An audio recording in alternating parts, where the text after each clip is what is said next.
Kottayam enquiry commissioner and special judge അദ്ദേഹത്തിൻ്റെ ഓഫീസിൽ അവിടുത്തെ കോൺഫിഡൻഷ്യൽ അസിസ്റ്റന്റ് അദ്ദേഹത്തിൻ്റെ ഡിക്റ്റേഷനും കോൺവെർസേഷനും ഒക്കെ തൻ്റെ മൊബൈലിൽ മൾട്ടിപ്പിൾ വോയിസ് റെക്കോർഡർ ഉപയോഗിച്ച് റെക്കോർഡ് ചെയ്തു രഹസ്യമായിട്ട്.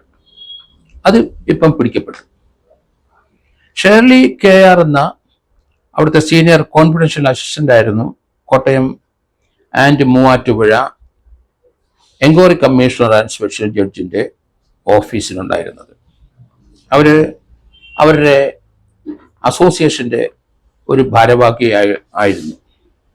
ഇവര് ഈ ജഡ്ജിൻ്റെ കോൺഫിഡൻഷ്യൽ അസിസ്റ്റന്റ് ആണെന്ന് പറഞ്ഞാൽ അദ്ദേഹത്തിൻ്റെ ഒഫീഷ്യൽ ഡിക്റ്റേഷൻ കേസുകളുടെ ഡിക്റ്റേഷൻ്റെ അതൊക്കെ പറഞ്ഞു കൊടുക്കുമ്പോൾ എഴുതുകയും സീക്രട്ടായിട്ട് അവരുടെ മൾട്ടിപ്പിൾ വോയിസ് റെക്കോർഡറിൽ മൊബൈലിൽ റെക്കോർഡ് ചെയ്തുകൊണ്ടിരിക്കുകയും ചെയ്തു. അദ്ദേഹം അൺഒഫീഷ്യലായിട്ട് പറയുന്നത് ഇവരോട് സംസാരിക്കുന്നത്, മറ്റുള്ളവർ സംസാരിക്കുന്നത് ഇവരുണ്ടെങ്കിൽ ആ വിവരങ്ങളുടെ ഈ മൊബൈലിൽ റെക്കോർഡ് ചെയ്തു, സീക്രട്ടായിട്ട് റെക്കോർഡ് ചെയ്ത് കണ്ടുപിടിക്കപ്പെട്ടു.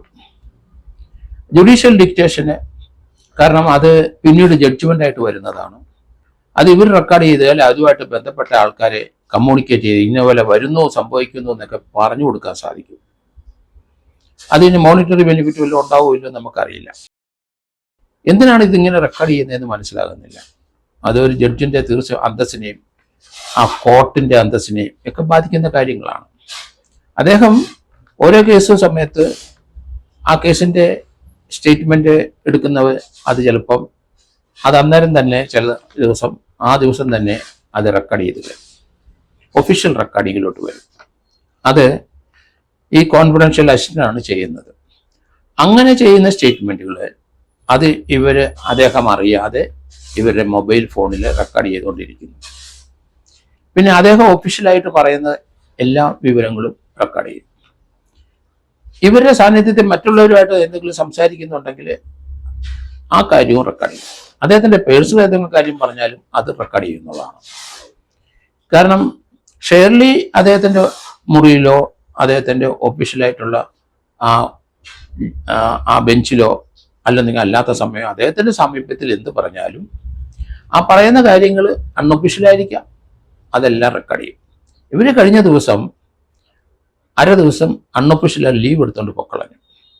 അത് പിടിക്കപ്പെട്ടു കഴിഞ്ഞപ്പോഴാണ് അതേപ്പറ്റി സംസാരിച്ചു. അത് ഒഫീഷ്യലായ മാറ്റങ്ങളാണ്, അദ്ദേഹത്തിൻ്റെ കോടതിയായിട്ട് ബന്ധപ്പെട്ട അഡ്മിനിസ്ട്രേറ്റീവ് മാറ്ററാണ്. അങ്ങനെ അദ്ദേഹം പറയുന്ന റിയാക്ഷനൊക്കെ ഇവർ റെക്കോർഡ് ചെയ്യും. അത് ആ സമയത്ത് പിടിക്കപ്പെട്ടു. അത് അദ്ദേഹം വലിച്ച് നോക്കിക്കഴിഞ്ഞപ്പോൾ ഇവരതെല്ലാം റെക്കോർഡ് ചെയ്യുന്നുണ്ട്. മൾട്ടിപ്പിൾ വോയിസ് റെക്കോർഡ് പ്രത്യേക ആപ്പ് ഉപയോഗിച്ചായിരിക്കാം അത് റെക്കോർഡ് ചെയ്തുകൊണ്ടേയിരിക്കണം. അപ്പം ഇതുപോലെ നേരത്തെ കോട്ടയം ജില്ലാ ജഡ്ജിയുടെ അവിടെ ഇവര് അസിസ്റ്റന്റ് കോൺഫിഡൻഷ്യൽ അസിസ്റ്റന്റ് ആയിരിക്കും, അവിടെ ഇതുപോലെ ഒരു സംഭവം റെക്കോർഡ് ചെയ്തിട്ടുണ്ട്. അത് അന്ന് പിടിക്കപ്പെട്ടു. അതിന് ക്ഷമ പറഞ്ഞു, അവിടുന്ന് തലയൂരി. ആ ക്ഷമ പറഞ്ഞ് തലയൂരുന്ന ഭാഗം കൂടെ അവർ റെക്കോർഡ് ചെയ്തിട്ടുണ്ട്. ഇപ്പോഴിവിടെ കോട്ടയത്തെ enquiry commission and special vigilance ജഡ്ജിന്റെ ഓഫീസിലാണ് ഈ സംഭവം ഉണ്ടായത്. വലിയ വാർത്തയായിരിക്കും, ഹിന്ദു ഉൾപ്പെടെയുള്ള പത്രങ്ങളിലൊക്കെ വന്നിരിക്കുന്നു. അതൊരിക്കലും അങ്ങനെ ഏത് അസോസിയേഷൻ അംഗമായാലും ശരി, ഒരു ഒഫീഷ്യൽ ഒരു ജില്ലാ ജഡ്ജിയുടെ റാങ്കിലുള്ള ആ കമ്മീഷണറുടെ ഓഫീസിൽ നടക്കുന്ന വിവരങ്ങൾ ചിലപ്പോൾ അൺഒഫീഷ്യലായിട്ട് പല കാര്യങ്ങളും അദ്ദേഹം പറയും. അത് ഒഫീഷ്യലാകണമെന്നില്ല. അതൊക്കെ അഡ്മിനിസ്ട്രേറ്റീവ് മാറ്ററായിരിക്കാം. ചില ആൾക്കാരെ വഴക്ക് പറഞ്ഞെന്നിരിക്കാം, അവരോട് ചിലപ്പോൾ അല്പം കയർത്ത് സംസാരിച്ചെന്നിരിക്കാം. എന്ത് വാക്കുകൾ ചിലപ്പം നമുക്കറിയാം, ഒഫീഷ്യൽ അല്ലാത്ത സമയത്ത് ചില കാര്യങ്ങളൊക്കെ പറയുമ്പോൾ വാണിംഗ് ഒക്കെ ചിലപ്പം കൊടുത്തെന്ന് വരാം. അങ്ങനെയുള്ള കാര്യങ്ങളെല്ലാം റെക്കോർഡ് ചെയ്യുന്നുണ്ട്. ഒഫീഷ്യലായി കൊടുക്കുന്ന ഡിക്റ്റേഷൻ റെക്കോർഡ് ചെയ്യുന്നുണ്ട്. ഇതെല്ലാം കണ്ടുപിടിക്കപ്പെട്ടു. ഇപ്പം അവരെ സസ്പെൻഡ് ചെയ്തു. ഇപ്പം അവർക്ക് നേരത്തെ അവർ ജില്ലാ ജഡ്ജികൾ ഇതുപോലെ റിപ്പീറ്റ് ചെയ്തിട്ടുണ്ട്. ഇവിടെ ഇപ്പം ഈ സ്പെഷ്യൽ ജഡ്ജിന്റെ മുമ്പിൽ അവർ ക്ഷമ പറഞ്ഞു, ഞാൻ അറിയാതെ ലീവ് എടുത്ത് പോയതാണ്, അത് സാങ്ഷൻ വാങ്ങിക്കാതെയാണ്. കാരണം ഒരു കോടതിയെ സംബന്ധിച്ചിടത്തോളം ഒരു സീനിയർ കോൺഫിഡൻഷ്യൽ അസിസ്റ്റന്റ് ആ കോടതിയുടെ ജഡ്ജി കഴിഞ്ഞാൽ അടുത്ത ഉത്തരവാദിത്തമുള്ള ആളാണ്. കാരണം അവിടെ വളരെ സീക്രട്ടായിട്ട് എല്ലാ കാര്യങ്ങളും സൂക്ഷിക്കേണ്ട ആളാണ്. അത് അവരുടെ സ്വന്തം ആവശ്യത്തിനോ മറ്റുള്ള ഒരു അസോസിയേഷൻ്റെ ആവശ്യത്തിനോ റെക്കോർഡ് ചെയ്യുക. അസോസിയേഷൻകാരെല്ലാം ഇവരെ സപ്പോർട്ട് ചെയ്തപ്പോൾ രംഗത്ത് വന്നിട്ടുണ്ട്.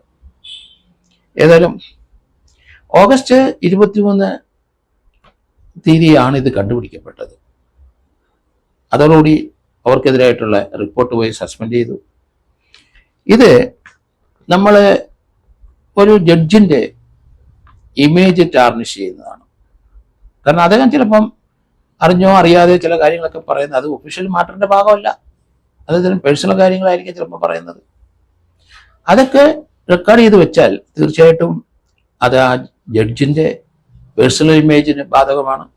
രണ്ടാമത് ഒഫീഷ്യൽ കരിയറിന് ബാധകമാണ്. അതൊക്കെ തീർച്ചയായിട്ടും ഡിസിപ്ലിനറി ആക്ഷന് അടിയന്തരമായി ഇവർക്കെതിരായിട്ട് ചെയ്യേണ്ടതാണ് ഇങ്ങനെയുള്ളവർ. കാരണം അത്രയും ഇമ്പോർട്ടൻ്റ് ആയ കോടതികളിൽ, ഹൈക്കോടതികൾ, സുപ്രീം കോടതികളിൽ, അതുപോലെ ജില്ലാ കോടതികൾ, അതുപോലെ ജുഡീഷ്യൽ ഫസ്റ്റ് ക്ലാസ് മജിസ്ട്രേറ്റും ആയാലും ശരി, അവിടെ മുതൽ അതൊക്കെ ജുഡീഷ്യലായിട്ടുള്ള ഒരു പ്രത്യേക അധികാരമുള്ള ഒരു ഓഫീസാണ്. അവിടെ പലരെയും ശിക്ഷിക്കും, തൂക്കിക്കൊല്ലാൻ വിധിക്കുന്നവരെ സെഷൻസ് കോടതി നമുക്കറിയാം. അപ്പോൾ അങ്ങനെ അതിന് തൊട്ട് മുമ്പ് അദ്ദേഹത്തിന് ചിലപ്പം ചില ഇൻട്രാക്ഷൻ ഉണ്ടാകാം. ആ വിധിയൊക്കെ വരുന്നതിന് മുമ്പ് മറ്റു ചിലരുമായിട്ട് ചില ഇൻട്രാക്ഷൻ ഉണ്ടാകാം. ചിലപ്പോൾ അൺഒഫീഷ്യലായിട്ടോ ഒഫീഷ്യലായിട്ടോ ഇതുമായിട്ട് കണക്ട് ചെയ്ത് എന്തെങ്കിലും പറഞ്ഞു പോയെന്ന് വരാം. ഇതൊക്കെ ഒരു ജഡ്ജിൻ്റെ മുറിയിലും ഓഫീസിലും ഒക്കെ നടക്കുന്ന കാര്യങ്ങളാണ്. അതൊക്കെ റെക്കോർഡ് ചെയ്ത് അത് പുറത്തേക്ക് വമിപ്പിക്കുന്നത് ഒരിക്കലും നല്ലതല്ല. അത് ജുഡീഷ്യറിക്ക് തീർച്ചയായിട്ടും ഒരു ത്രെട്ട് തന്നെയാണ്. അത് വെളിയിലേക്ക് സഞ്ചരിക്കുക, അല്ലെങ്കിൽ വൈറ്റലായിട്ട് അല്ലെങ്കിൽ ഡിജിറ്റലായിട്ട് അതൊക്കെ ഏറിക്കൂടെ ഇങ്ങനെ ചുറ്റി സഞ്ചരിക്കുക, തീർച്ചയായിട്ടും അതൊക്കെ ആ വ്യക്തിയുടെ, ആ ജഡ്ജിൻ്റെ ഇമേജിനെ ബാധിക്കും. ഒന്ന്. രണ്ടാമത് ആ ഓഫീസിനെ ബാധിക്കും. ഓഫീസിനെ ബാധിക്കുന്നത് ജഡ്ജ് അതൊന്നും അറിയാത്ത വ്യക്തിയാണ്, അതേസമയത്ത് ജുഡീഷ്യറിയെ ബാധിക്കും. അത് ഇവരെ കളങ്കിതരാക്കും. അവർ അറിഞ്ഞോ അറിയാതെയോ ചില വാക്കുകളൊക്കെ ചിലപ്പം പറഞ്ഞു പോയെന്ന് വരാം. അത് ഒഫീഷ്യൽ മാറ്ററിലല്ല, അല്ലാത്ത സമയത്ത് മനുഷ്യനല്ലേ. അതൊക്കെ റെക്കോർഡ് ചെയ്ത് അവരെ അവഹേളിക്കാനായിട്ട് ആണല്ലോ അത് റെക്കോർഡ് ചെയ്യുന്നത്. അല്ലെ എന്തിനാണ് റെക്കോർഡ് ചെയ്യുന്നത്? ഒരു ഓഫീസിൽ നമുക്കറിയാം സർക്കാർ ഉദ്യോഗസ്ഥന്മാർ, അവിടെ അഡ്മിനിസ്ട്രേറ്റീവ് ഓഫീസർമാരുണ്ടാവും. അവരെ കീഴിലുള്ള ആൾക്കാർ ജോലി ചെയ്ത് ചിലപ്പോൾ നല്ല വാക്ക് പറയും, ചിലപ്പം വരട്ടും, ചിലപ്പം അവരെ വാൺ ചെയ്യും.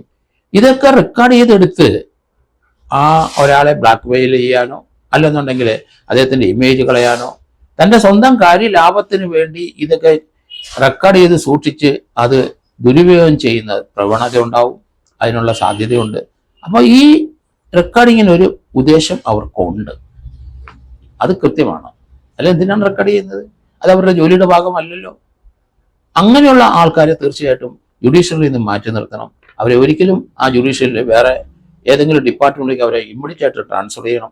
അവരിപ്പോൾ സസ്പെൻഡ് ചെയ്തിട്ട് തിരിച്ചു വന്നാലും ശരി, ജുഡീഷ്യറിൽ ഒരു രംഗത്തും അവരെ ഇരുത്താൻ കൊള്ളില്ല എന്നാണ് എൻ്റെ വ്യക്തിപരമായ അഭിപ്രായം. ഒരു ജഡ്ജിൻ്റെ ഒഫീഷ്യൽ കപ്പാസിറ്റിയിലോ അദ്ദേഹത്തിൻ്റെ പേഴ്സണൽ കപ്പാസിറ്റിയിലുള്ള കാര്യങ്ങൾ പലതും വൈറലായി അന്തരീക്ഷത്തിൽ കൂടെ പോകുന്നത് അത് തീർച്ചയായിട്ടും അദ്ദേഹത്തിനും കുടുംബത്തിനും അത് തന്നെയല്ല, ആ ജുഡീഷ്യറിക്കും, ഇന്ത്യൻ ജുഡീഷ്യറിക്കൊക്കെ അപമാനകരമായ കാര്യങ്ങളായിട്ട് അത് മാറും. അതൊരിക്കലും പിന്നീട് തിരിച്ചെടുക്കാൻ കഴിയില്ല. അതുകൊണ്ട് അടിയന്തരമായി അതിശക്തമായ നടപടി ഇവരെ തൽക്കാലം സസ്പെൻഡ് ചെയ്ത് ഡിസിപ്ലിനറി ആക്ഷൻ ഉണ്ടാവും. അവരെ ജുഡീഷ്യറിയിൽ ഒരു വിങ്ങിലല്ലാതെ മറ്റൊരു എവിടെയെങ്കിലും അവരെ ട്രാൻസ്ഫർ ചെയ്യുന്നതായിരിക്കും ഉചിതം.